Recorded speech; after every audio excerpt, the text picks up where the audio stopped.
Bonjour à tous, bienvenue dans ce tout premier numéro d'Au Cœur du Sport de l'année 2026. Bonne année chez vous, meilleurs vœux. L'actualité sportive reste dominée par la Coupe d'Afrique des Nations. Le marathon se poursuit au Maroc. Les huitièmes de finale démarrent aujourd'hui. Prenez rendez-vous avec deux matchs. Le Sénégal va en découdre avec le Soudan.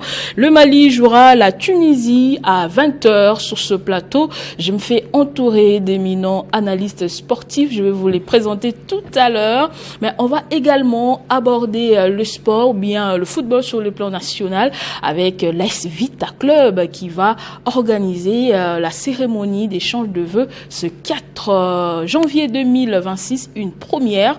Et pour ce faire, nous recevons pour vous le secrétaire général adjoint et porte-parole du Conseil suprême des Vita Club, Monsieur Denis Kambaye. Bonjour, bienvenue. Bonjour, bonne année, maman Nathalie. Bonne année, merci. Merci d'avoir accepté que nous puissions dire un petit mot aujourd'hui. Voilà. Votre première émission.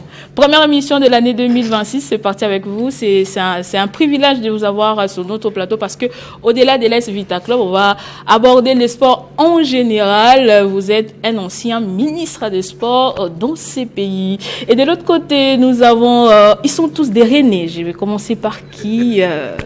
René Moukalaï. René Moukalaï, bonjour. Bonjour, bienvenue.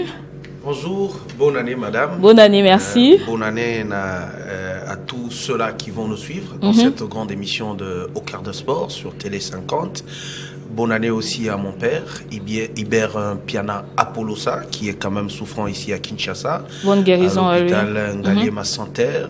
Bonne année aussi au président de la sous-coordination Kinshasa Lupopo, monsieur Olivier Kalumba. Bonne année à tous ceux-là qui aiment aussi René Moukalaï. Bonne année à l'excellence Denis Kambaye, l'homme du Chan 2016. Oui. En tout cas, il faut le reconnaître parce que c'était dans un contexte un peu particulier.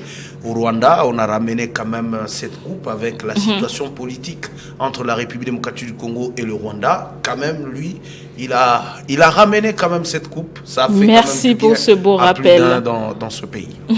Et de l'autre côté, nous avons un autre René, docteur René Bakenga. Bonjour, bienvenue, bonne année, tout ça. Bonjour madame, bonjour à tous, bonne année et meilleurs vœux à tous. C'est un plaisir quand même de partager ce plateau avec mon président, honorable Denis Kambaye Chimbumbu. C'est un plaisir, un sportif et également avec Moukalaï, qui est mon homme. Merci à vous pour l'invitation. Je crois que c'est le tout premier numéro de cette nouvelle année. Je crois qu'il ne sera pas le premier pour moi. Ça fait une année que je ne suis plus passé sur ces plateaux. Mais les plaisirs. Heureusement, on s'est rattrapé avec oui, Dr. René. Le plaisir est partagé.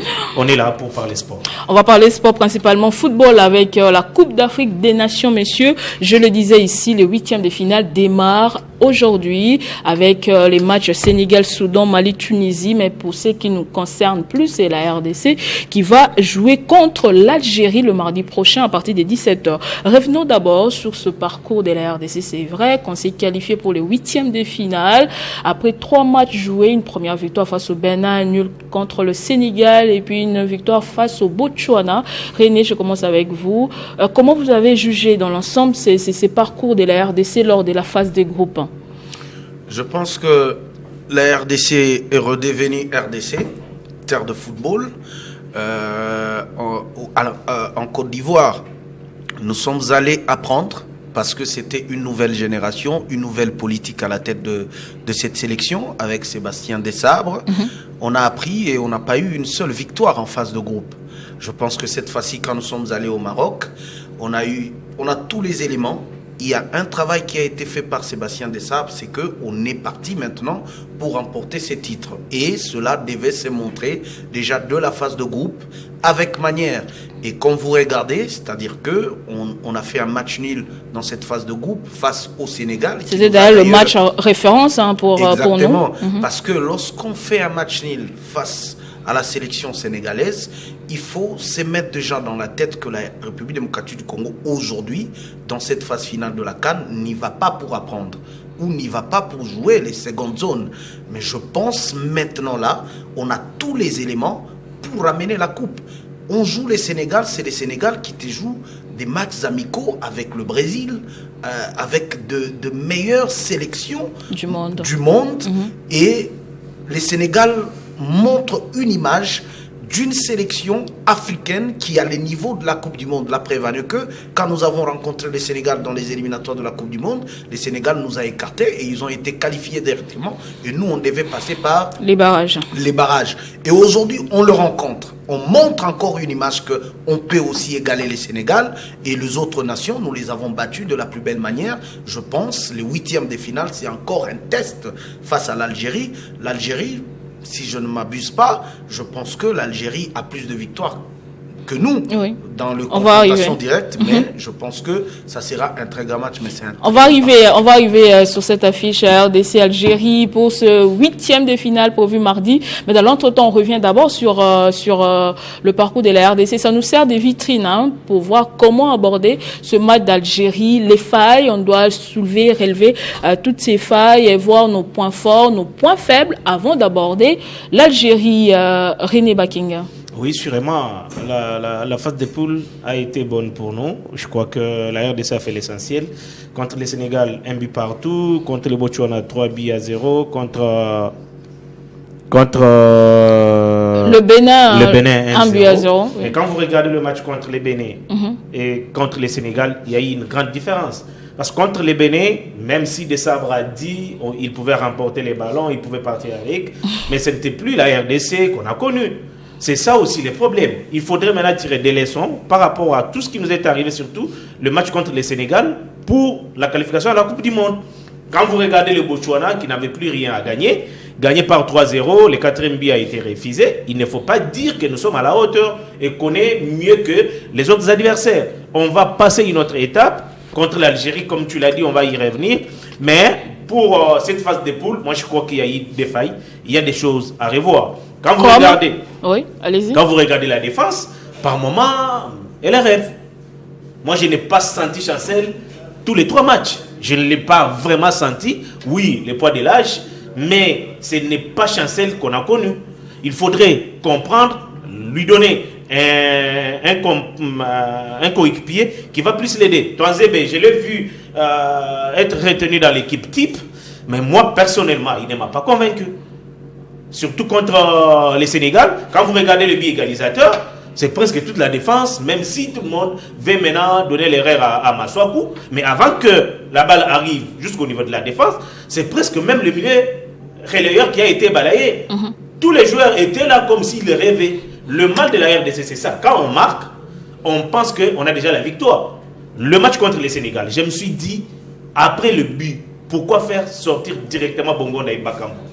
Alors, Bakambu sait défendre. C'est ça l'une de ses qualités. Il sait rentrer même à la défense pour défendre. Alors que les autres attaquants n'attendent que pour marquer. Il faudrait quand même tirer des leçons par rapport au nombre de matchs que nous avons déjà joués depuis qu'il est là. Voir qu'est-ce qui ne marche pas, qu'est-ce qui marche. Contre le Sénégal, on avait le match, on avait la possibilité de gagner ces matchs-là. On avait toutes les capacités. Mais certaines erreurs techniques n'ont pas permis à la RDC de gagner. Contre le Botswana, vous avez vu qu'il a aligné presque les joueurs qui n'ont pas le temps de jeu depuis le début de cette CAN. Mais celui qui a fait la différence, c'est Gaël. Il a surpris tout le monde, même si le Botswana n'est pas une grosse écurie, mais sa manière de jouer, même sa façon de toucher les ballons, on a senti, c'est un Kakuta qui nous a fait rêver, même quand il était chez Chelsea, même quand il est passé lors des dernières CAN, il faudrait quand même tirer des leçons. Pour moi, il faudrait quand même qu'il soit parmi les 11 pour les matchs contre l'Algérie, parce que ça ne sera pas un match facile. C'est un match maintenant à élimination directe, mais par rapport à la phase des poules, ils ont fait ce qu'ils pouvaient faire. L'essentiel était d'abord de passer cette phase de poule. L'essentiel a été fait. On va y revenir sur certaines tactiques. Qu'est-ce qu'il faudrait faire pour gagner l'Algérie, même si depuis 1965, on n'a jamais gagné l'Algérie. On va y revenir. On va donner la parole à Denis Kambaï. Il a sûrement suivi tout ce match. René Bakinga vient de déballer. On n'a pas commencé à la hauteur avec le Bénin, bien qu'on a gagné ce match par 1 but à 0. Ça a été sans manière, selon plusieurs observateurs sportifs. Et on s'est rattrapé avec le match contre le Sénégal. Puis cette victoire de 3 buts à 0 face au Botswana, qui n'avait pas grand-chose à chercher, puisque étant déjà presque éliminé. Merci beaucoup, maman Nathalie. Je ne voudrais pas suivre mes amis les journalistes. Je ne suis pas coach, je ne suis pas technicien à ce niveau-là. Mais je voudrais rester au niveau de la politique sportive. Sommes-nous vraiment une grande nation de football? C'est la bonne question qu'on doit se poser. Nous sommes une grande nation de football. Et pourquoi je le dis? Parce que là, nous ne comptons que sur les binationaux que nous n'avons pas formés. C'est un autre débat. Aujourd'hui, si ces enfants-là, après la CAN, tous rentrent en Europe, il y a ceux qui sont nés là-bas et ceux qui font leur vie là-bas, qui connaissent rien peut-être de la RDC, ils se sont donnés corps et âme à accompagner notre équipe nationale, mais l'apport local. C'est là où je me suis posé la question si nous sommes vraiment une grande nation de football. Et je les regretterai toujours, le départ de Constant Omari, je ne fais pas sa publicité, et la vision du futur de football congolais, d'avoir des football d'âge et avoir des équipes de base. Quand je dis si nous sommes une grande nation de football, c'est me poser la question sur tous ces enfants, à partir de Fayoulou, Passy, et tous. Ils ont joué dans quel club? Ils ont joué dans quel club ici au Congo? Pourquoi ne pas toujours faire un effort d'accompagner des clubs au niveau local? Vous ouvrez une brèche, une brèche là, monsieur Denis Kambaï, laissez-moi vous relancer. Oui. Donc, cette qualification de la RDC pour le 8e de finale lors de cette CAN, c'est la partie, c'est les tombeaux blancs, c'est une sorte de tombeau blanchi, ou soit la partie visible de l'iceberg. On cache beaucoup de réalités derrière toutes ces qualifications, bien toutes ces victoires. Pour vous, il y a encore beaucoup à faire. Beaucoup. C'est-à-dire que c'est un coup de chance, hein? C'est une vision de l'apport des binationaux. C'est pas une politique sportive congolaise qui nous amène à ce niveau. Mais les binationaux sont aussi des Congolais. Ouais, mais pourquoi ça ils ferait ont des mal? engagements ailleurs. L'âme, quand il marque les billes, il vous montre la couleur, mais sa conception et toute sa vie, c'est pas... la RDC, il joue à ce niveau-là. Mais si vous prenez des jeunes gens qui émergent au niveau des clubs, au niveau local, avec un championnat difficile, bien sûr, si je dis que c'est là le problème. C'est là le grand problème. L'organisation à l'interne. Oui. L'organisation interne. Comment avoir des bons joueurs au niveau de l'ASV Club? Je commence par ces grands clubs. Au niveau des Daring, au niveau de Lupopo, au niveau des Mazembe et les autres. Aujourd'hui, vous sentez, même au niveau de ces grands clubs, qu'il y a des problèmes. Est-ce que sommes-nous fiers que nous soyons de la Linafoot ou de la FECOFA ou quoi, que nous avons le foot au pays? Où ce sont des enfants et quand ils viennent, après cette compétition, je crois que s'il y a une réception à la présidence ou quelque part, après ils prennent leurs avions pour partir. C'est pas pour s'installer ici. Et après la CAN, après le mondial. Et je pose la question, et après? Nous avons une loi sportive qu'on ne veut pas toujours appliquer. Et à mon époque, quand j'étais ministre des Sports, j'avais signé pratiquement des arrêtés sur la promotion de valeurs des talents locaux. C'est là où vous avez connu les Méchac, vous avez connu les Miché, Mika et les autres qui émergeaient, qui égalent. Des Poutou Trésor, c'était des joueurs locaux, mais qui n'étaient pas complexés vis-à-vis de ceux qui jouent à l'étranger. On a deux problèmes aujourd'hui. Mais pour aujourd'hui, par rapport à la CAN, Denis Kambaï, qu'est-ce que je peux dire? Bonne chance aux Léopards. Bonne chance aux Léopards. Et ils ont vraiment cette chance-là, parce que si vous voyez les niveaux tactiques ou techniques, que ce soit vis-à-vis du Bénin, que ce soit vis-à-vis du Sénégal, nous n'avons rien prouvé, mais nous avons résisté. Nous avons la chance de marquer, de gagner des matchs. Mais sur le plan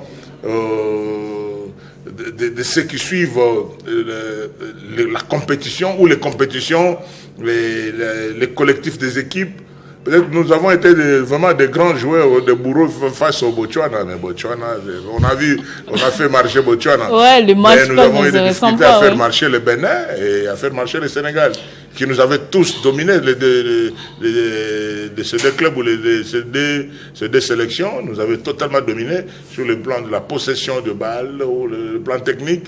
Mais nous avons gagné. Donc le dieu de football africain est avec nous. Et ça fait bien que tous les Ouest-Africains, on perd. Nous, on croyait, quand on était dans les affaires, que beaucoup de vaudous du côté de l'Ouest africain. Du Bénin, du Nigeria. Ce sont les autres qui ont peur même de Lumumba et de tout ça. Alors, Dieu de football est avec nous. Bonne chance au Léopard. Vraiment, bonne chance. On va prendre, avant de revenir à vous, on va prendre les réactions des joueurs après cette qualification pour le 8e de finale. Plutôt, on commence avec le coach, le sélectionneur, un manager de la RDC, Sébastien Desabre. Avant de prendre le joueur, René, on va revenir à vous.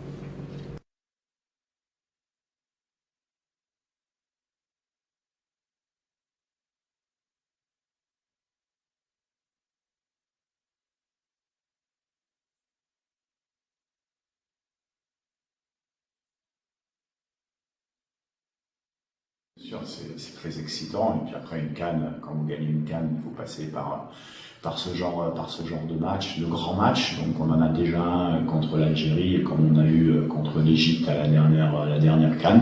À nous de savoir bien manœuvrer et puis de passer sur le prochain tour. Et puis effectivement, on aura une autre équipe. Mais après, le Nigeria devra battre le Mozambique aussi. On doit se focaliser étape par étape. Nous, ce qui est important, c'est de se qualifier contre l'Algérie. Entraînement en gym, il travaille en gym, il va être sur le terrain en forme individuelle aujourd'hui. Et puis petit à petit, il va rentrer dans le groupe, je pense samedi. On avait la possibilité de prendre 28 joueurs.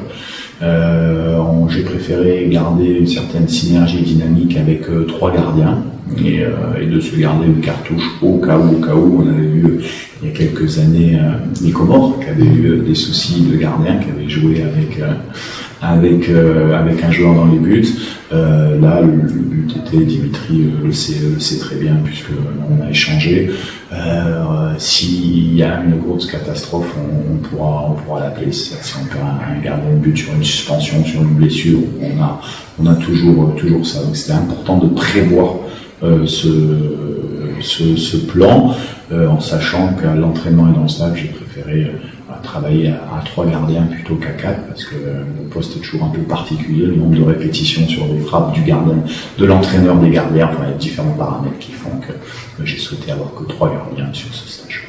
Nous, on est focus sur le match, on est focus sur nos fans à nous, c'est ça qui nous importe le plus. Après, plus il y a de gens qui nous supportent, plus on est content. Et voilà, on va enchaîner directement avant de rentrer. On va prendre maintenant deux joueurs qui ont réagi après leur qualification. Jocelyn Toumba. S'adapter, qu'on peut utiliser, donc c'est que du bonus pour nous et c'est un plus pour le coach. Un plus pour le titre. Ça nous permettra aussi, si nécessaire, de changer de tactique, de garder la même. Enfin, il y a plein de tactiques qui sont disponibles. C'est bien pour nous. C'est la base, c'est là qu'on se ressource aussi. Du coup, avec les enfants, les soeurs, c'est de très bons moments. Ça nous pousse toujours. Une très grosse évolution. Le coach a fait un travail vraiment merveilleux. J'ai été absent pendant une bonne période et de revenir et de voir l'intensité qu'il y a en l'entraînement, la discipline, la responsabilité même chez les jeunes. Je suis vraiment content parce que c'est un travail merveilleux qu'il a accompli et c'est très motivant. La Belgique n'est pas mon pays, la Belgique est mon pays aussi, il faut mettre les points sur les i là il faut. Mais ouais, ça me tenait à cœur de jouer pour l'équipe nationale du Congo, pour aider ce pays qui était longtemps dénigré et le mettre sur le devant de la scène. Vous pensez être malgré moi un peu, parce que quoi qu'il arrive, en étant professionnel, tu es un exemple pour beaucoup de gens. C'est parce que je cherchais à être, mais malgré moi je le suis. Alors il m'aide en étant eux-mêmes. Chancel, il est lui-même, c'est pas Chancel, c'est pas quelqu'un qui va crier partout. Gaël aussi, c'est des gens très calmes. Donc ils m'aident à leur manière, par leur façon d'être, par leur façon de parler, et même par leur façon de jouer en analysant, ils vont t'aider. Donc si tu veux avoir des conseils, tu n'as qu'à toquer à leur porte et ils seront ouverts à ça. La canne, c'est comme tous les autres, je pense que ça va pas être un match facile. Maintenant les matchs faciles, c'est fini, malgré qu'il n'y en avait pas ici. C'est les matchs à élimination directe, donc on sait tous quel est l'enjeu et quel état d'esprit on va avoir avant chaque match. Ah voilà, on suivait la Noah Sadiki et Gaël Kakuta qui a été d'un grand apport lors du match contre le Botswana. Oui, d'un grand apport. C'est comme... malgré son âge, malgré le poids de l'âge. Oui, c'est comme ce que l'Excellence a dit. La vraie question n'est pas encore posée. On a accepté ce que l'équipe nationale est en train de faire actuellement avec Sébastien Desabre. Certes, on a une équipe de la Monisco, il faut le reconnaître. Comment ça, l'équipe de la Monisco? Il faut le reconnaître. Expliquez-nous comment c'est l'équipe de la Monisco. Parce que actuellement, si nous commençons, parce que l'Excellence a dit, il faut qu'on interroge un peu la politique sportive nationale. Qu'est-ce que nous faisons pour vendre la bonne image du football congolais? Lorsqu'on arrive dans des compétitions comme celle-ci, plusieurs nations viennent montrer comment ils organisent leur football dans leur pays. Lorsque vous regardez l'Algérie, lorsque vous regardez le Sénégal, lorsque vous regardez le Bénin, lorsque vous regardez le Botswana, même si vous avez les Sadio Mané, vous avez tous ces joueurs-là qui vous jouent en Europe, ils vont vous dire qu'ils sont issus de leur pays, leur école de foot dans leur pays, après de s'exporter vers l'étranger. C'est-à-dire c'est des gars qui ont joué pendant un temps, plusieurs années, dans plusieurs catégories. Mais là, nous avons mais nous avons eu la chance de la formation des Anglais, des Français, des Allemands pour nous aider afin qu'on construise cette équipe nationale. Et le mal, c'est quoi? Parce que nous avons un ministre aussi ici de la diaspora. Oh ben attendez, les binationaux, c'était avant Didier Boudimbo. On avait déjà des binationaux, même avec Florent Ibenge. Je vous donne maintenant la différence entre 2015 et 2025. En 2015, on avait sur terrain 6 binationaux, c'est-à-dire les joueurs qui ne sont pas nés au pays. On en comptait 6. C'est parce que le championnat au niveau du pays était bien organisé. On pouvait trouver des pépites que le coach, mais les sélectionneurs pouvaient ce que je vous dis. appeler. Mais aujourd'hui, c'est ce que je vous dis. Regardez le niveau du championnat national, l'image que nous vendons et tout ça. C'est ce que je vous dis actuellement. On ne peut pas prendre seulement pour prendre, pour faire plaisir aux locaux. On ne peut pas prendre pour prendre, mais on est dirigeant. On est appelé à former, à construire quelque chose au pays pour qu'on amène, vendre la bonne image de l'organisation de notre pays. Lorsque vous êtes ministre de Sport, par exemple, le ministre Didier Boudimbo, je suis tout à fait d'accord avec lui qu'il ait vécu plus de temps en Europe, que ses pensées soient beaucoup plus focalisées en Europe. Ici, dans notre pays, pour organiser le football, on a la question des moyens. C'est pas Didier Boudimbo qui sélectionne les joueurs, non? Non, je ne dis pas que Didier Boudimbo sélectionne les joueurs. Je dis Didier Boudimbo, avec sa politique, ne permet pas que le football respire en République démocratique du Congo, parce que ses yeux est focalisé en Allemagne où il est passé, en Belgique, je sais pas. Non, cette histoire de non-application de la loi sportive qu'a évoqué M. Denis Kambaï ne date pas d'aujourd'hui. La loi, c'est une sécurité juridique qui pourra permettre que les footballs ou les sports décollent en République démocratique du Congo. Mais il y a ce qu'on appelle la volonté politique. Lorsque la volonté politique en République démocratique du Congo, c'est de permettre à Barcelone, à Milan, à Monaco, d'avoir plus de moyens pour l'organisation de ce club-là, au moment où nous avons 20 clubs, avec des Congolais qui se battent matin, midi, soir, avec les peu, au lieu de nourrir leur famille, ils mettent dans l'encadrement de la jeunesse, et notre gouvernement n'a pas cette politique d'accompagnement pour faire respirer ces clubs. Parce que c'est ici où il y a des jeunes qui viennent, les contribuables publics qui doivent vivre des moyens de la République démocratique du Congo. Si aujourd'hui Barcelone se bombe le torse à avoir les millions de la République démocratique du Congo, au moment où les clubs comme V Club, Mazembe, Lupopo, DSMP peinent encore à avoir même un 100 francs pour évoluer, je vous dis, vous avez Lupopo qui joue, Maniema Igno qui joue les coupes interclubs de la CAF. Je vous informe, depuis qu'ils ont commencé cette saison, l'État congolais n'a pas encore déboursé un seul sou pour ce club-là. ils ne font que de préfinancement. Vous connaissez la situation de Lupopo aujourd'hui, avec leur président qui est dans des difficultés politiques. Lupopo ira défendre le couleur de la République démocratique du Congo au Rwanda. Pourquoi pas visite Congo pour accompagner le club de la République démocratique du Congo, leur doter des moyens afin qu'ils forment à la base. Parce que la question soulevée par Excellence Denis Kamba, c'est nous devons former à la base, leur permettre de ne pas être complexés, de jouir de cette nationalité congolaise, aller défendre la République. La majorité dans cette sélection, ils ne sont pas nés au pays. S'il faut en compter 3 ou 4... Ils restent quand même congolais. Ils sont congolais, je n'en disconviens pas. Quel est le résultat des léopards, de la diaspora ou de la MONUSCO que j'appelle, ne nous mettent pas dans un flou total pour qu'on montre à la face du monde que la santé du football congolais est normale. Surtout avec le classement FIFA, on est en train de grimper, on monte, tout le monde croit que tout va bien. Ouais. Aujourd'hui, ce que nous devons dire est réel. Si on ne veut pas parler du football d'élite, qu'est-ce que l'État congolais fait pour l'encadrement de la jeunesse? Parce que dans leur budget, quand ils établissent leur budget là, ils disent que ça c'est le budget de l'année 2026, je ne sais pas, 2027.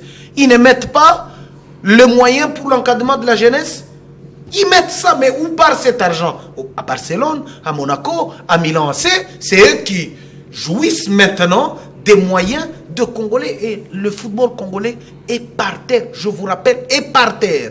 Et ça va s'enfoncer davantage avec les commerçants qui sont à la CAF et à la FIFA. Là, ils vont nous chercher à écarter le CHAN. Ils vont nous dire de partir de la CAN 4 ans après. C'est-à-dire, même l'État congolais va regarder, bon, on va mettre de l'argent dans la jeunesse congolaise parce qu'ils vont jouer quelle compétition, par exemple. Et ça, c'est des questions que nous devons nous poser. Desabre, il a bien fait. La sélection nationale a maintenant un niveau. Oui, merci aux Allemands, merci aux Français, merci aux Belges. Mais que le résultat que nous faisons nous amène à réfléchir, c'est quoi la santé du football congolais. Aujourd'hui, Vita Club, on ne peut plus parler de Vita Club de 2014. Pourquoi? Parce que la politique gouvernementale ne permet pas que ces équipes-là respirent. On ne peut plus parler aujourd'hui de Mazembe, de Lupopo, comme de grands clubs sous l'échiquier continental, vu la politique sportive de la République démocratique du Congo. Bien que ça dit qu'il peut nous faire plaisir, nous on est Congolais, si la sélection gagne on va sauter, et on aime qu'on ramène même la coupe. Mais revenons sur terre. Que le ministre, certes, vous avez trop vécu, vous êtes quelqu'un ici de la diaspora, le président de la République. Mais c'est quoi le problème ici de la diaspora? Ça reste des Congolais, c'est ça. La pensée est détournée vers l'extérieur qu'au pays. René Baking, vous avez suivi certainement au début de la CAN la décision du président de la CAF, Patrice Motsepe. La CAN qui va se jouer 4 ans après, ça rentre en vigueur à partir de 2028 si c'est maintenu. Et puis l'annulation du CHAN avec la réalité, ou bien les réalités que nous connaissons, par exemple ici en République démocratique du Congo, qui vont devenir les jeunes athlètes, les jeunes footballeurs. Ah, c'est là où se posent les problèmes. Comme le président Denis l'a dit, il faudrait, aujourd'hui, les gens peuvent recruter au Mali, bien sûr, mais parce qu'actuellement, dans nos fédérations, à travers l'Afrique, il n'y a pas de personnes qui peuvent faire face à Motsepe ou à Infantino. Alors que Omar, il savait les faire, c'est pourquoi il a été écarté. On doit se le dire. Il était de l'école d'Issayatou, donc aujourd'hui, ils veulent effacer tout ce qu'a laissé Issayatou au niveau de la CAF. C'est ce qui tue cette Afrique. Quand quelqu'un qui a fait du bien, pour bien l'effacer, il faut refuser tout ce qu'il a pu initier. Issayatou a aidé quand même cette Afrique à avoir des locaux talentueux qui ont évolué avec le CHAN. Nous avons vu en 2009. Les gens ont découvert certains joueurs congolais qui ne connaissaient pas, Ndeo Demputu, de Kaluituka, qui jouaient déjà les Ligues des Champions avec Mazembe. C'est une grande vitrine. L'offre s'est fait remarquer. C'est par là que l'offre a été connue à travers les Congo. Même dans les fins fonds, on savait qu'il y avait un certain Lofo. On savait qu'il y avait Kurukuta, même s'il était chez Dering, il était chez Mazembe. C'est grâce à ce chant-là qu'on a su Kidiaba en train de danser Kidiabwake. Mais aujourd'hui, il y a un groupe d'individus qui se retrouvent parce que Motsepe leur donne de l'argent, ils vont accepter du n'importe quoi. Il faudrait ouvrir les yeux et se dire certaines vérités. Je ne sais pas pourquoi aujourd'hui certains présidents de fédérations ne peuvent pas dire à Motsepe que ça, ce n'est pas bon. Ils n'ont rien. Pourquoi? Mais ils ont peur, peut-être qu'ils ont ils des mains liées. Ils ont peur de se faire débarquer. Ils ont tenté cette histoire depuis le début. Vous voyez la période que la CAN a commencé cette saison, cette année. Alors que la CAN s'est jouée déjà à partir de janvier jusqu'en février. Mais pour privilégier certains intérêts, ils n'acceptent n'importe quoi. Aujourd'hui, dans notre championnat, le championnat est mal organisé, ceci, cela. Vous pouvez me dire quand Poutou a été pris par Claude Leroy, il avait quel âge? Ce championnat-là n'était pas si meilleur parce qu'en ce moment-là, les championnats s'est joué avec 6 ou 8 équipes. Mais Claude Leroy l'avait pris. Pourquoi on ne peut pas prendre Diakana de club? Pourquoi on ne peut pas prendre Matobo? Chez le Popola, il ne manque pas de joueurs. Même Maniema Igno qui joue quand même une coupe interclub. On peut prendre ces jeunes-là, les mettre avec ceux qui viennent de l'Europe. Aujourd'hui, dans notre sélection nationale, dis-moi, quel est le défenseur qui a un gabarit comme Chancel? Aucun. Mais Chancel a commencé ici, dans les sables. Aujourd'hui, il est passé. C'est d'ailleurs l'unique jusque-là qui a passé, qui a joué quand même dans des grands championnats. C'est le plus capé d'ailleurs de la sélection Pourquoi? nationale. Il a été pris ici. Il a pris de l'expérience. On l'a vu. Non, mais pour grandir. Toi, tu parles que des Chancel. Je te parle d'Edo Kayembe, qui n'a pas fait V-Club, qui n'a pas fait Mazembe, qui n'a pas fait... Il a dit de Kananga. Il a fait Chinkonku, Shark Club. Non, mais avant d'amener dans Chinkonku, c'est Ecofoot. C'est ce que j'ai dit. Il a fait Kananga, Kinshasa, Shark Club seulement. Il est parti en Belgique. Aujourd'hui, il joue en Angleterre. Je vais terminer par là. Il faudrait... Oui. René l'a dit. Les moyens qu'on a mis pour convoyer RDC... Cœur d'Afrique, chez Monaco, chez Barcelone, on pouvait mettre ces moyens-là ici, dans notre pays, pour aider les championnats à aller de l'avant. Ça va aider aussi les différentes provinces à avoir même juste des pelouses synthétiques ou des stades. Combien de stades nous avons dans ces pays? On va évoluer, vous avez assez dit. Parce que je dis, les moyens peuvent aider que ces stades soient praticables. Il faudrait, comme René l'a dit, par rapport au budget de cette année, il faudrait quand même se regarder dans les yeux, se parler. C'est pourquoi il faudrait associer, je ne le dis pas parce que Denis Kamba est sur ces plateaux, il faudrait associer ceux qui ont déjà dirigé et ceux qui sont passés au ministère des Sports. Justement. Ouloutou, vous avez été là. Qu'est-ce que vous avez fait pour que nous parvenions à gagner les CHAN contre les Rwanda? Mais qu'est-ce que je n'ai pas à l'esprit? Je n'ai pas vu les anciens ministres des Sports. Il faudrait appeler les Papinyango. Le ministère, c'est un ministère de la diaspora. Comment voulez-vous que... Non, René, il y a quand même pas mal de Congolais qui sont partis. Les Congolais n'aiment jamais la vérité. Je vous dis que... Je n'ai pas remarqué, je n'ai pas vu les anciens ministres des Sports à la Ils ne sont pas de la diaspora. Je prends l'exemple de Kaboulo. Ils n'ont pas été invités. On a un ancien ministre des Sports ici, va nous dire... Kaboulo était là. Il a amené l'équipe jusqu'à demi-finale. Même si, par rapport au courant politique, ça ne passe pas, mais il faut l'appeler. Vous avez été en Côte d'Ivoire, voilà. Vous avez quand même aidé l'équipe, vous avez été ministre. Denis Kamba a remporté le CHAN au Rwanda en 2016. On pouvait aussi l'associer. Si on l'avait associé, ce sont des gens qui devraient aider l'actuel ministre. Voilà, là où nous avons été. Par moment, les moyens qui sortent maintenant ne sortaient pas pendant notre période. Il faudrait faire ça.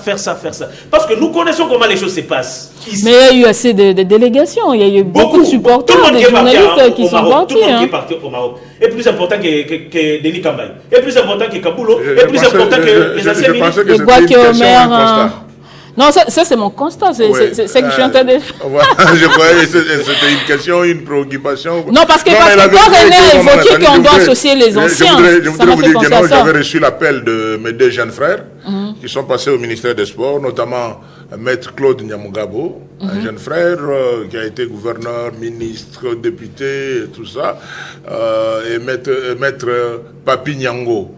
Les deux jeunes frères m'ont appelé, mais Kouloudou, qu'est-ce qui se passe? On ne parle pas. Moi, j'ai dit, j'ai un grand conseil de deux artistes congolais. Le premier, c'est Taboulay. Un Congolais, on ne lui donne jamais de conseils. Ça, c'est vieux Taboulay. Il dit qu'un Congolais, il faut le laisser faire. Là, il va trouver que ça bloque, il reviendra après. Et deux, Werason nous a toujours donné des conseils pour dire que Sokinan Babengote, qu'on a la pressé à Rondima présenter. C'est-à-dire qu'on est là. Si on n'est pas invité, avançons. Mais bonne chance aux léopards. Et je voudrais dire à tous les Congolais qu'on n'a pas été invités, mais ça nous arrête pas de... quand même imité, ma marée, que vous avez invitation. Tout à l'heure à la TV. Tout à l'heure à la TV. Est-ce qu'on a le baba, que ministre les Zanga? Merci beaucoup. Donc, nous disons qu'ils n'ont pas été invités, et les collègues là le savent. J'ai cité les deux qui m'ont appelé. Koulout, on partira par moi, je ne suis pas organisateur. Chacun a sa manière de faire des choses. Mais le malheur de notre pays, dans notre pays, à tous les niveaux, c'est quoi? C'est de croire que ceux qui étaient anciens, tous sont mauvais. Vraiment. Donc nous sommes les meilleurs. Moi, j'ai constaté ça. J'étais gouverneur. Je sais comment ça se passe. Quand tu quittes le poste de gouverneur de province, celui qui vient après toi, il croit innover. Vous pouvez croire que nous, tout ce que l'autre avait fait, c'est mauvais. Il n'y a pas de principe de continuité. Quand un ministre arrive, il croit que tout ce qui était avant, c'était mauvais. Même un chef de quartier. C'est pour cela que nous avons un problème de perpétuel commencement. Là, vous avez déjà fait 100 mètres, 100 km. L'autre va venir, non? On casse d'abord et on reprend les mêmes 100 km, peut-être autrement. C'est un problème. Mais je suis content de votre émission parce qu'on a parlé de des questions essentielles. Nous attendons que vous puissiez faire des débats sur ça, sur la politique sportive de notre pays. Nous sommes très contents que nos enfants, nos binationaux nous amènent là. On a même grimpé les léopards, tout simplement. Les léopards de la MONUSCO, comme ça, pour dire, emprunter ce que René Moukala a dit. Nous sommes très fiers de ça. Mais quand nous disons que la RDC monte en puissance sur l'échiquier africain et mondial, mais c'est de quelle RDC qu'on parle? Est-ce que les RDC où nous vivons ici, à Kinshasa, à Kananga, à Mboujima, à Lumba, c'est ce même RDC-là où nous Popo joue contre Mazembe, ou c'est la RDC de Paris, Bruxelles, Londres et autres? C'est là on doit réfléchir sur ça. Merci sur beaucoup. L'importance des binationaux. Je ne fais pas de la politique, mais ce serait important que cette question de la double nationalité soit réellement exploitée pour éviter l'hypocrisie. Ça ne doit pas se limiter seulement qu'au football, mais c'est à tous les niveaux. Parce que nous avons beaucoup de binationaux à tous les niveaux, beaucoup qui se cachent. Hein? Si vous allez aujourd'hui au niveau de la DGM, des gens ont donc vous faites allusion à la loi Tchiani des pères et des mères. Oui, surtout ne pas perdre sa nationalité congolaise, garder la nationalité congolaise officiellement et acquérir d'autres nationalités. Voilà. Et de faire semblant de dire que non, je suis congolais, et le lendemain, quand ça cloche, il a un passeport rouge, c'est un British. Ça pose problème. Soyons sérieux. On va évoluer. Merci beaucoup pour ces belles analyses. C'était important de creuser les vrais problèmes qui rongent le football congolais. Et pour ce mardi, on va se focaliser maintenant sur ça. Ce mardi, la RDC va jouer contre l'Algérie. On est à une étape à élimination directe. Notre thématique, on dit long, ça passe ou ça casse, René? Je pense que la RDC n'a rien à perdre s'il faut tout donner dans ce match-là. Et aujourd'hui, en 2015, nous avons été 3e dans une phase finale de la CAN. Je crois que c'est en 2022. Non, 23. Nous avons été 4e. Mais maintenant, là, je pense qu'on a la chance d'être 2e ou 1er dans cette compétition. C'est-à-dire, lorsqu'on rencontre l'Algérie, en Côte d'Ivoire, on a déjà joué le Maroc, on a déjà joué l'Égypte et on n'a pas perdu face à ces grandes équipes-là. Et le Maroc venait d'une belle prestation à la Coupe du Monde, mais on les avait quand même affrontés. Et mais maintenant là, on va jouer l'Algérie, ça fait aussi un bout de temps depuis 2019. Si je ne m'abuse pas, en Égypte où l'Algérie avait gagné les titres. Oui. Après, l'Algérie est passée aussi dans beaucoup de choses. Ce n'est pas le Mahrez d'aujourd'hui qui peut faire peur à la République démocratique du Congo. Certes, nous, on a une nouvelle dynamique, une nouvelle génération qui est encadrée par Sébastien Desabre. Je pense qu'on est décomplexé. La MONUSCO nous a beaucoup aidé. On a des joueurs qui jouent dans de grandes équipes en Europe. Je pense qu'on a des joueurs en Angleterre, on a des joueurs en France, on a des joueurs en Allemagne. On ne peut plus avoir peur d'un Algérie. Peut-être qu'il y a plus de joueurs évoluant au pays qu'en Europe. Donc, ils vendent quand même la bonne image de leur football. Oui. Mais nous, on viendra avec le football de la diaspora. Et je pense qu'on peut gagner. On peut gagner. On va tout mettre. Je pense que Sébastien Desabre est conscient de la lourde tâche parce que face à l'Algérie, déjà dans les réseaux sociaux, le match avait déjà commencé avec les supporters. Je pense que sur le terrain aussi, c'est des bonnes guerres. La fête, mais je crois qu'on peut passer l'Algérie, c'est pas aussi une foudre de guerre. L'Algérie qui a fait carton plein à l'issue de la phase des groupes, la RDC a terminé deuxième. René Bakenga, comment aborder ce match contre l'Algérie? Les ambitions sont pratiquement les mêmes, franchir ces caps et puis aller en quart de finale. Mais comment aborder cette rencontre? Avoir un mental de gagnant. Savoir que nous jouons contre une grosse écurie et dans toutes les confrontations qu'on a déjà joué avec l'Algérie, on n'a jamais gagné. Il faudrait ne pas aussi avoir l'esprit qu'on a gagné le Maroc lors de la CAN dernière, l'Égypte. Alors que souvent, j'ai déjà remarqué, les matchs pour lesquels toutes les attentes des Congolais et tous les yeux sont braqués sur un match pareil, la RDC les perd facilement. Vous avez vu contre le Sénégal? Oui, je l'ai dit, contre le Sénégal. En 2008, je me rappelle, contre l'Égypte, au Stade des Martyrs, on a encore perdu un match pareil. Alors que lors de la CAN passée, beaucoup ne voyaient pas la RDC gagner le Maroc, gagner l'Égypte. On partait avec des hésitations. Non, ils vont nous gagner. Mais quand on arrive sur le terrain, on parvient à gagner. Il faudrait quand même prendre conscience. Il faudrait voir les failles de la phase en poule, parler avec les joueurs, parce que par moment, je trouve des sabres un peu hautains. Ils croient avoir arrivé, avoir gagné. Non, il connaît le boulot.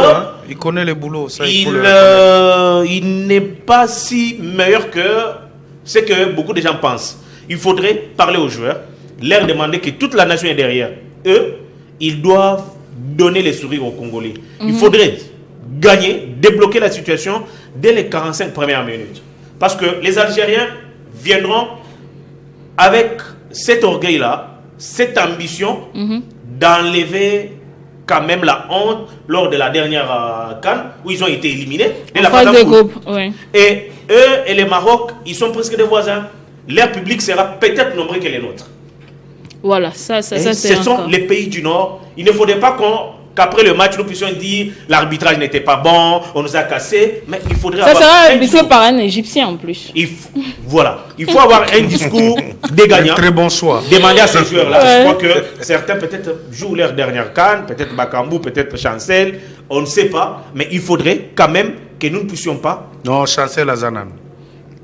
Demi-dieu. Ça n'est pas de lui. Il ne faudrait pas qu'on puisse connaître la situation des Gabonais, qu'après l'élimination, quand on rentre, les staffs techniques est chassé, les joueurs sont suspendus, on va accuser telle ou telle autre personne. Je crois, le mental qu'ont actuellement les joueurs congolais, ils peuvent faire la surprise, mais qu'ils partent pour gagner, pas pour chercher à avoir des raisons. Non, il n'y a pas eu ceci, il n'y a pas eu cela. Moi, je crois que Desabre va nous aligner quand même un 11 convaincant qui va nous permettre d'aborder le match avec un moral très haut. Un moral très haut et puis ce problème des gestions de match.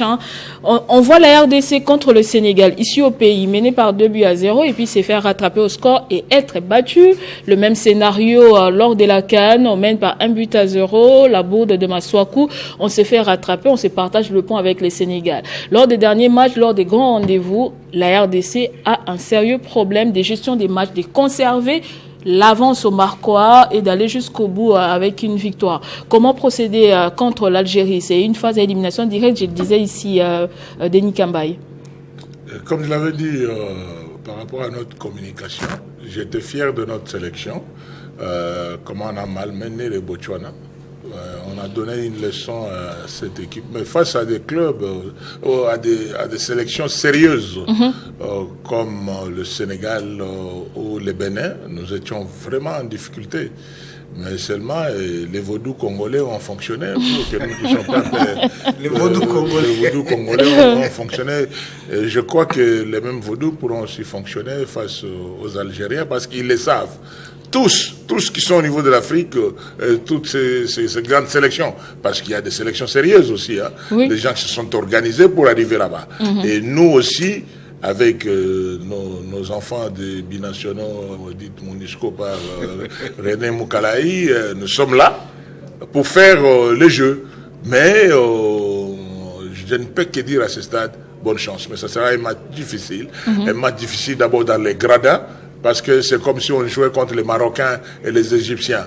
Ce sont des équipes du Nord, tous sont des Arabes. Nous savons comment ça fonctionne par rapport à ce genre de match. Il faut garder le moral et faire le jeu et ne pas tomber dans les provocations. Il faut être sérieux, rigoureux sur le terrain. Ne pas compter sur l'arbitrage. Peut-être, je ne sais pas comment le VAR va fonctionner cette fois-ci, mais c'est un match bloqué comme lors du match contre le Bénin. Je fais beaucoup de prières sur nos vaudous, parce que s'il faut parler en termes de statistiques des jeux sur terrain, je crois que jusque-là, on n'a pas encore une équipe. Jusque-là, on n'a pas encore... Donc, c'est ça des victoires hasardeuses. Moukala, il peut dire ce qu'il peut dire, mais nous, on a un coup d'œil. Je peux dire, est-ce que contre le Sénégal, on a joué? Mais si on va espérer contre le Bénin, est-ce qu'on a joué? Si c'était le cas, on devait gagner le Sénégal ici. Oui, mais on a fait match contre le Sénégal. On a fait match contre le Sénégal et le VAR avait disparu. Suite au pénalty contre Chancel Mbemba. C'est-à-dire que ça fonctionne, papa. Les gens là, ils nous connaissent comme ça. Ça fonctionne et bonne chance. Restons concentrés, ne fût-ce que dans ce domaine-là aussi. Parce que s'il faut aller sur le plan technique... Non, mais monsieur Denis Kamba, vous pouvez rencontrer un vaudou plus fort que le vôtre, plus fort que... Mais jusque-là, nous nous sommes forts. Je pense que aujourd'hui, quand même, la RDC joue au football. Il faut le reconnaître. Il y a un travail qui a été fait par Sébastien Desabre, techniquement parlant ou tactiquement parlant. René, qu'est-ce que tu peux me dire du match du Sénégal contre la RDC? C'est RDC contre le Bénin. Il faut comprendre. En dehors de Botswana. Il faut comprendre aussi les forces en présence. Nous parlons du Sénégal. Et lorsque vous regardez la valeur intrinsèque de joueurs du Sénégal et le nôtre, bien qu'on peut le louer, qui sont binationaux, ils jouent en Europe, mais regardez les clubs que joue le joueur sénégalais. Techniquement, sur le plan technique, il n'y a pas photo. Mais si on arrive à les bousculer, si on arrive à le faire douter, je me dis, il y a quelque chose qui s'installe. Il y a une équipe qui est en train de se construire. Même sous le plan de jeu, on est aussi discipliné. Merci, c'est une bonne chose. Mais moi, j'ai fait mes prières. N'enlève pas. Oui, je compte beaucoup sur ça. Parce qu'on a encore des choses à apprendre pour avoir une équipe, une sélection nationale. Bien sûr, nous insistons sur la politique sportive, même après la CAN, organiser des émissions dans ce sens-là. Aujourd'hui, on va monter, on va dire que nous sommes premiers en Afrique, on est deuxième. Avec quel championnat? On parle de qui? Est-ce que c'est la République démocratique du Congo qui monte, ou ce sont nos enfants-là qui viennent, qui prennent ces galons, et après leur départ, qu'est-ce qui reste à l'interne? Et je voudrais aussi glisser un petit mot par rapport à ce qu'on a parlé ici de nos amis de la CAF sur le CHAN et tout ça. Non, je regrette l'absence de Constant Omari dans ce circuit, les Issa Yatou qui sont partis. Je pensais que le Camerounais ici, le joueur Samuel Eto'o, comme il est un peu fugu aussi, et les autres, ils doivent se réveiller. Ils ne doivent pas continuer à soutenir toutes les décisions de la CAF ou de la FIFA comme de bons élèves. Non, ils doivent penser à l'avenir, pas pour leur poche. Donc, non, ils doivent penser l'Afrique. On ne peut pas perdre le CHAN. On ne peut pas perdre le CHAN. On ne peut pas accepter d'aller à une compétition de 4 ans pour une Coupe d'Afrique des Nations, mais le mondial, ça va faire combien de... Non, c'est pas logique. C'est que notre frère Moutiep et compagnie, il semble que c'est un Africain aussi. Et non, il ne doit pas être un transporteur de mallettes, des réflexions qui ne tiennent pas. Pensez Afrique, pensons au talent congolais. C'est comme ça qu'à notre époque, il y a dans la loi sportive, il y a la valorisation des talents congolais qu'on ne pouvait pas faire jouer sur l'aire de jeu plus de 3 étrangers, que ce soit dans Mazembe, avec Club, Daring ou Lupopo. On ne pouvait pas avoir 3 étrangers sur l'aire de jeu. C'est là où vous avez connu le petit Méchak, qui est devenu aujourd'hui un diamant. Mais il y a d'autres jeunes gens de son âge, même moins âgés que Gaël Kakuta, mais qui se sont perdus dans la rue, moins âgés que Gaël Kakuta, mais qui se sont perdus dans la nature comme ça, mais qui avaient joué. On a montré une image d'un joueur de Daring. Mais qu'est-ce qu'il est devenu? Salakia. Non, mais j'ai failli tomber. Salakia, je crois qu'il n'a pas l'âge de... Il n'a pas... Salaprado. Vous comprenez les joueurs comme ça? Comment on peut le perdre? C'est l'organisation interne. Même si qui a joué avec Mazembe, les Zambiens qui a remporté la Ligue des Champions. Soutenons les clubs qui sont dans des compétitions africaines. Soutenons Lupopo, soutenons Maniema Maïgnon, donnons les moyens à ces clubs. Je suis sidéré d'apprendre que ces clubs jouent avec les moyens de leur président. Le gouvernement ne les accompagne. C'est pas logique. Et le président a une difficulté. Non, mais c'est pas logique. Accompagner nos clubs qui jouent. C'est pour cela qu'on joue des championnats locaux pour aller aux compétitions africaines. Surtout, je voulais. Rapidement, René, parce qu'on est en train on doit parler des clubs. Le président Denis a dit, en de soutenir les clubs, construisons les stades. Exact. Aujourd'hui, les stades des jeunes de Katoka. C'est ce que je voulais de toi. Qui est venu de là, Cholo est venu de là, Ndaye Mutumbula, le meilleur milieu de la CAN, est venu de là. Même s'il y a un projet de nouveau stade, mais en attendant, réhabilitons quand même, réhabiliter les stades là des jeunes de Katoka. Ce stade-là a fait sortir des joueurs, même Edo Kayembe qui joue la CAN. Il faudrait quand même qu'on puisse aider nos provinces à émerger. Milan vient à émerger. On ne peut pas continuer toujours dans la même distraction ou dans certains chefs-lieux de province, il n'y a même pas de stade. Merci beaucoup, René. Comment on va aider ces championnats à aller quand même de l'avant? Merci beaucoup, René. Merci beaucoup, René. Je rappelle que les matchs de huitième de finale entre la RDC et l'Algérie va se jouer le mardi à partir de 17h. Mais avant, on va retrouver notre envoyé spécial au Maroc, Christian Bokaya Doucouré, qui nous fait les résumés de cette première étape donc, de la phase des groupes 1. Bonjour à tes invités, bonne année 2026 à toi et à tous les analystes avec toi sur le plateau. Alors, première étape réussie pour les Léopards de la RDC. Il fallait se qualifier pour le deuxième tour. Les Fauves l'ont fait avec 7 points derrière le Sénégal. À défaut de terminer en pole position, les Léopards de la RDC, bien sûr, se sont contentés de la deuxième place avec 7 points ex-aequo avec le Sénégal, bien que tout s'est joué sur le goal average. Avec moi, dans ce plateau des circonstances, Bob Richard Makandale, et avec lui, on va essayer de revenir sur tout ce qui s'est passé lors du premier tour et essayer de se projeter sur le deuxième tour. On va bien sûr parler Léopard. Bob Richard Makandale, bonjour. Bonjour Christian Bokaya. Bonne année 2026. Merci, meilleurs vœux à vous et à tous les téléspectateurs au cœur du sport et en général les Télé 50. Bob, avec vous, on suit la CAN ici au Maroc. Comment se passe-t-elle? En tout cas, je suis très satisfait de la qualité de l'organisation de cette Coupe d'Afrique des Nations. Donc c'est vraiment un bon tremplin pour un pays qui se veut organisateur d'une Coupe du Monde. Ils sont en train de bien faire les choses. C'est vrai que l'œuvre humaine est toujours perfectible, mais en général, ça se passe bien. On est bien dans les stades, l'ambiance est au rendez-vous, la sécurité est là. En tout cas, tout se passe bien. Vous êtes l'un des fervents supporters des Léopards. Partout où il y a l'équipe nationale, on vous voit.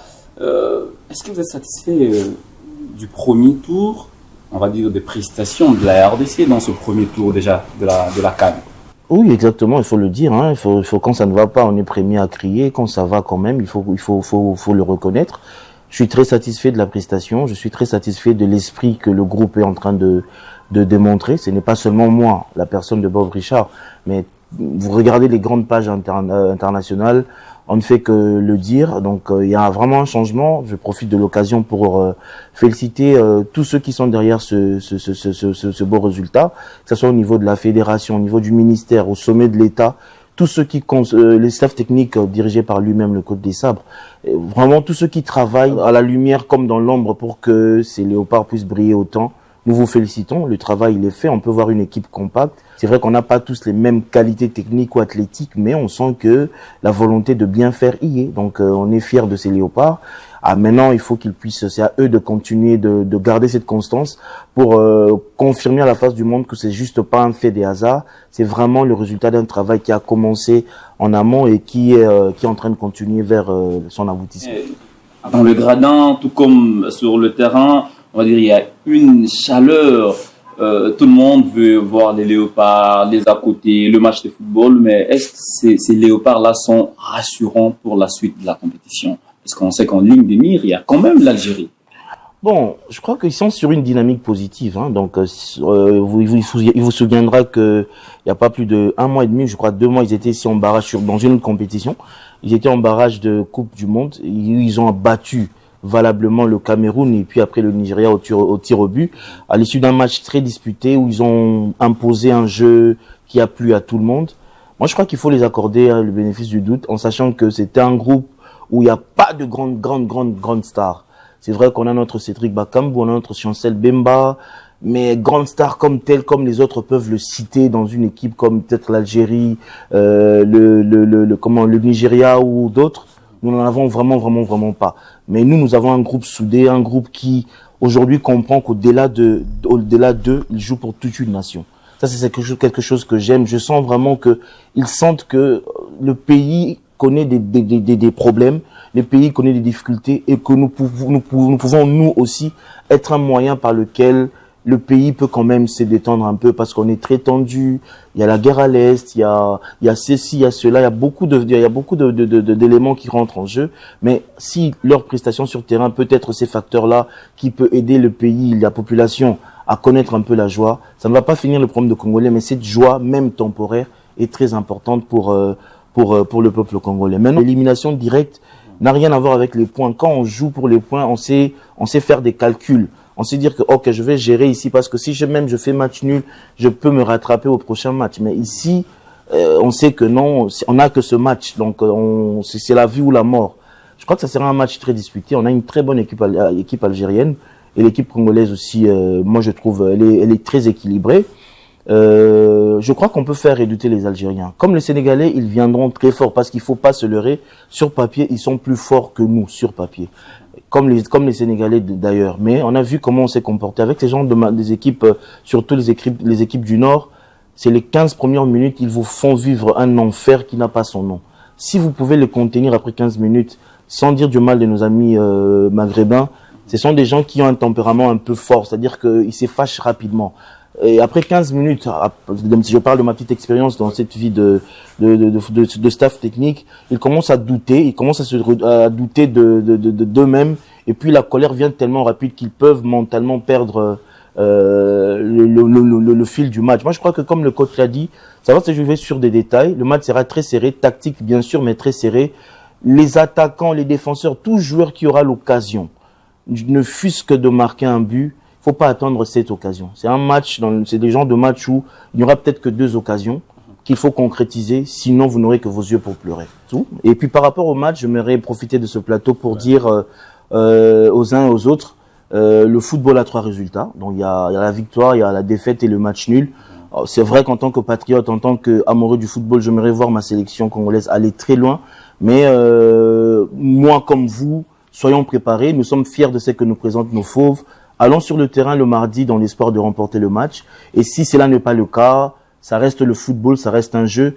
L'équipe apprendra de ses erreurs. Après, non, nous tous nous apprendrons de nos erreurs et nous améliorerons pour les prochaines échéances. Mais on reste positif. On croise les doigts, on touche du bois que la RDC va nous faire rêver. Et si elle continue à nous faire rêver, on verra dans quelle mesure on pourra peut-être éventuellement rester ou peut-être rentrer à Kinshasa et revenir pour la finale, qui sait. Merci beaucoup, Bob. Merci, Christian Boukaya. C'est bon. Allez, merci Nathalie. Avant de vous remettre l'antenne, il faut rappeler, c'est une première quand même qu'on fête le nouvel an loin du fief, c'est-à-dire loin de Kinshasa. Alors, dans le but de célébrer les nouvel an avec la communauté congolaise venue des divers horizons pour soutenir les léopards, le ministre des Sports et Loisirs, Maître Didier Boudimbu, a organisé un réveillon spécial 2026 dans la capitale marocaine. C'était précisément à Rabat, en collaboration avec le ministère du Tourisme, baptisé Soirée Fimbu. Ce réveillon a été bien plus qu'une simple célébration. Il s'est voulu un moment de communion nationale fortement marqué par la culture congolaise. La soirée a été rythmée par des exhibitions, des pas de danse, mêlant tradition et modernité dans une ambiance festive et fraternelle. À travers la musique et la danse, les participants ont exprimé leur identité culturelle, renforçant les liens entre les supporters, la diaspora et les autorités présentes. Voilà en gros notre séjour au Maroc. Allez, on croise les doigts. On attend impatiemment le match contre l'Algérie. C'est du 50-50, comme l'a dit Bob Richard Makandalele. Le match de football a 3 résultats, mais nous espérons nous espérons que la victoire sera de nôtre et on va célébrer cette victoire avec plaisir. Merci Nathalie. Merci beaucoup Christian Bokaya Doucouré. Bonne année, meilleurs vœux au Maroc. Et nous poursuivons. Il y a eu assez d'engouement au Maroc avec la diaspora congolaise qui a effectué les déplacements pour vivre cette CAN. C'est une innovation, c'est une première de voir. C'est une première, je crois que Constant Omar il l'avait dit. À notre époque, on ne pouvait pas déplacer plus de 100 supporters parce qu'on comptait sur les Congolais qui résidaient là-bas. Mais cette fois-ci, c'est une innovation d'apprendre qu'il y a plus de 450 Congolais à charge de l'État qui ont quitté et l'Europe et l'Afrique. Félicitations. Ça pourra peut-être faire le poids vis-à-vis des Algériens qui peut-être sont venus à pied, sur des motos et c'est demain qu'on va comprendre l'apport, non le mardi, qu'on va comprendre l'apport des supporters sur le terrain, mais bonne chance quand on a des moyens, on peut le faire même plus.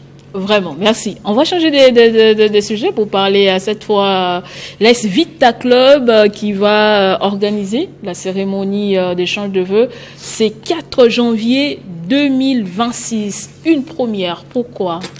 Merci beaucoup Nathalie, merci d'aider René sur le plateau. C'est une grande communication de l'ASV Club en tant que porte-parole du Conseil suprême sur 3 décisions. La première, c'est que c'est la restructuration à l'interne. Nous voudrons avoir l'efficacité au niveau du Conseil suprême. Où aujourd'hui, tous les Véclibiens doivent savoir qu'à la signature du président de du Conseil suprême, colonel Nyombi, qui garde son fauteuil du président du Conseil suprême, à l'absence un peu prolongée de notre grand frère André Kimbuta, qui ne pourra pas rentrer de sitôt, pour nous permettre d'avancer, ne pas laisser les vides à l'interne. Il y a l'IG Essabé, inspecteur général Essabé, qui prend la vice-présidence, donc premier vice-président du Conseil suprême. Le deuxième vice-président, c'est Excellence Ingele Ifoto. Et troisième vice-président au niveau du Conseil suprême, Excellence Djomi Dongala. Au niveau du secrétariat général, comme ça posait un peu aussi trop de problèmes d'absence ou des maladies pour certains, là il y a aussi un aménagement. Le secrétaire général désormais du Conseil suprême, c'est le directeur José Motinguia, qui va occuper le secrétariat général du Conseil suprême. Et il sera secondé par moi, où je remplace aussi Mopele, qui est un peu empêché pour des raisons de santé aussi. Je serai son adjoint, mais je serai le porte-parole du Conseil suprême. Et le trésorier général, c'est notre papa Denis Botaille. Nous devons avoir aussi une trésorerie qui fonctionne. Chaque fois qu'il y a des disciplines qui peuvent être en difficulté, ces disciplines peuvent recourir aussi au niveau du Conseil suprême. Et le reste de membres, étant déjà des conseillers, des sages, sont des conseillers, des hauts conseillers au niveau du comité des sages de l'ASV Club, que nous appelons les conseils suprêmes.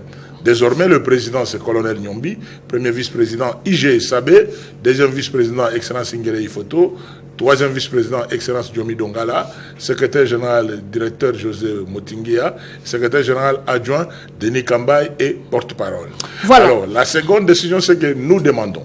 C'est le président m'a demandé de dire à tous les Véclibiens qui ont occupé les fonctions de président des comités généraux de supporters dans le passé, qui sont disponibles, qui peuvent venir nous rejoindre dans la cour de grand de l'ASV Club, le Conseil suprême. Tous ces anciens présidents du comité général de supporters peuvent postuler, ou tous les anciens présidents des différentes sections, des conseillers au niveau de la coordination ou des trésoriers, un trésorier général. À ce niveau-là, tout celui qui veut venir au niveau des sages de V-Club, il n'a qu'à nous écrire. Là, nous sommes en train de voir, c'était une réunion à l'interne. C'était la réunion hier. C'est la réunion que nous avons tenue hier avec la coordination de l'ASV Club. Comme vous le savez, V-Club, c'est un club omnisport. En dehors du vice-président en charge de la section football qui n'était pas avec nous, mais les autres étaient là et l'autre de judo s'était excusé. Mais basket, hand, volley, boxe, toutes ces disciplines étaient là. Ensemble avec nous hier chez Papa Colonel, c'est là d'où vient toutes ces décisions que je viens de donner. Mais pourquoi le choix de cette date du 4 janvier? Demain il y a fête. Demain il y a fête. c'est pas une assemblée générale. Je voudrais préciser parce que dans les réseaux sociaux, ça tire dans tous les sens. Nous n'avons pas convoqué une quelconque assemblée générale. C'est tout simplement la célébration de la date de 4 janvier. Une date historique. Parce que l'ASV Club et Mikado ont contribué aussi à la marche de 4 janvier, à côté de l'Abaco et d'autres. Vous connaissez cette histoire des martyrs. Nous ne devons pas continuer à laisser cette date du 4 janvier être fêtée ou célébrée par les autres. Parce que, comme je vous dis, dans V Club, nous comptons aussi beaucoup sur le spirituel. Nous pensons que ceux qui sont partis les 4 janvier peuvent aussi intercéder, comme on dit dans l'église catholique, Santo Polo, Zaranabiso, Santo Tel. Mais nous pouvons, Santo de 4 janvier de V Club, soyez avec nous dans cette phase retour qui commence déjà le 10 janvier et du futur aussi de l'équipe. Et désormais, ça va être dit demain, la première à prendre la parole demain, ce sera le président du Conseil suprême. Désormais, V Club va commencer à organiser échange de vœux et la célébration du 4 janvier chaque année. 4 janvier 2026, 4 janvier 2027, 28, ainsi de suite. C'est une innovation. Mais qui sont invités, tout le monde peut venir à l'échange de Non, c'est sur invitation, c'est sur invitation. Je parlais d'abord du contenu. Papa Nyombi va faire une communication. Papa Koussou de l'église Vouvamo va faire une communication. Et le troisième à intervenir pour terminer, c'est l'ambassadeur, l'animateur de V Club qui a vécu le 4 janvier. Il va faire un témoignage et ça sera terminé, partage d'un verre, un coca et tout ça, sucré. Donc si vous n'êtes pas invité à il n'y a que des invités. Et qui sont les invités? Ce sont les sectionnaires. La base de V Club, ce sont des 24 communes. Chaque sectionnaire viendra avec son secrétaire. Ils ont déjà l'invitation. Chaque président des districts ainsi que les membres du comité général. Il n'y a pas de représentants des provinces pour cette première édition, non? Non, quelques-uns qui sont... On ne peut pas faire déplacer les gens par avion, mais ceux qui sont ici, ils ont déjà reçu leurs invitations. Donc, les invités, c'est ceux qui ont reçu les invitations. Ceux qui n'ont pas reçu les invitations, ils attendent. L'invité peut inviter aussi. L'invité, comme je dis facilement, l'invité n'invite pas. Donc je crois que ceux qui voudraient me voir personnellement dans d'autres circonstances, à côté de chez Papa Nyombi, il y a des endroits où on peut les installer, mais pas là où il y a la manifestation. Papa Nyombi qu'on salue, à qui on souhaite une très bonne année 2026. J'avais quand même une petite question à poser au porte-parole du Conseil de... Oui, et secrétaire général adjoint, oui. CG, vous assumez... CGA. Depuis qu'Amadou est parti, l'actuel président de coordination assume l'intérim. À quand alors l'Assemblée pour avoir un président titulaire de coordination des clubs? Oui, le président titulaire, c'est à la fin de la saison. C'est à la fin de la saison. Nous sommes en phase de retour. Peut-être ce que nous allons demander, ce que nous avons dit à nos amis de la coordination, c'est de s'organiser pour convoquer l'Assemblée statutaire. Parce que nous ne voudrons pas que l'année prochaine, nous démarrons avec les mêmes statuts archaïques.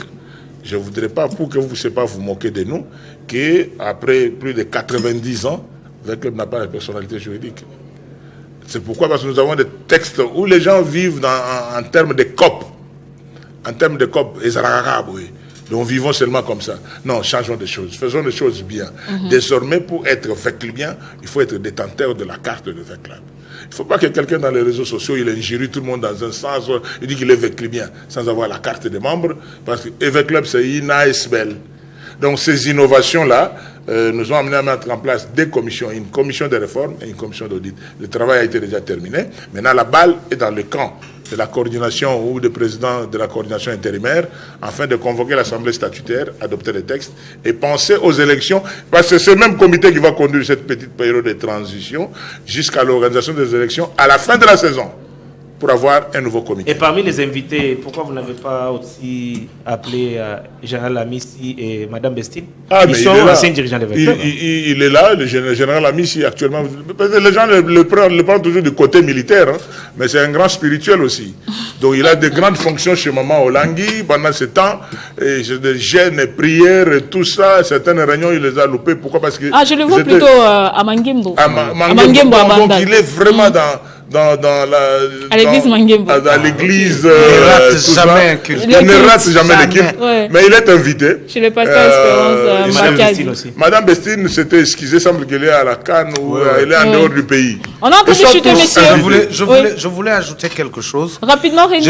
Je suis très content de voir cette transition au sein de l'AS Vita Club. Je pense que Vita Club peut construire quelque chose. Aujourd'hui, les clubs qui émergent, c'est des clubs qui présentent club comme projet, pas club comme V-Club seulement comme ça.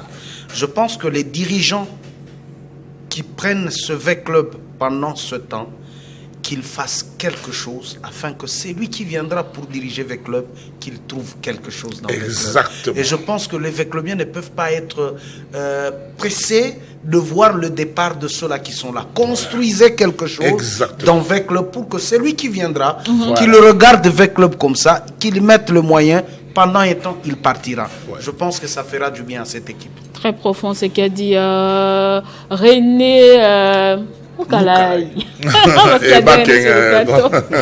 Nous sommes en train de jeter un dernier message pour les Véclubiens, M. Denis Kambaï. Pour les Véclubiens qui nous suivent en direct de Télé 50, nous voulons d'abord les saluer et présenter de vœux le meilleur pour 2026, que ce soit une année de changement. Nous voudrons avoir des institutions fortes de V-Club que d'avoir des hommes forts. Nous ne voulons plus une équipe pour jouer. Nous avons besoin d'un président qui va dire que non, je viens avec l'argent de ma poche. Nous voudrons que les Véclubiens prennent en charge leur équipe, en commençant par les sectionnaires, et qu'on puisse savoir, avant le démarrage de chaque championnat, combien nous avons déjà dans les comptes de V-Club, et que chaque Véclubien cette année ne parle qu'il est Véclubien, et quand il est détenteur d'une carte de V-Club. Bonne chance à l'AS V-Club. Nous sommes ensemble et il n'y a pas de problème. Évitez des polémiques dans les réseaux sociaux. Il n'y a aucun problème entre les conseils suprêmes, la coordination intérimaire et même le comité général aussi intérimaire, parce que nous devons avoir des solutions solides dans les jours qui viennent. Et félicitations à tous les membres du nouveau bureau du comité du Conseil suprême qui ont été désignés pour que nous puissions travailler tous ensemble. Merci beaucoup Denis Kambaï, merci René Moukalaï, merci René Bakenga, merci pour vos brillantes interventions. Cette émission est complètement terminée. Merci à vous de nous avoir suivis de partout.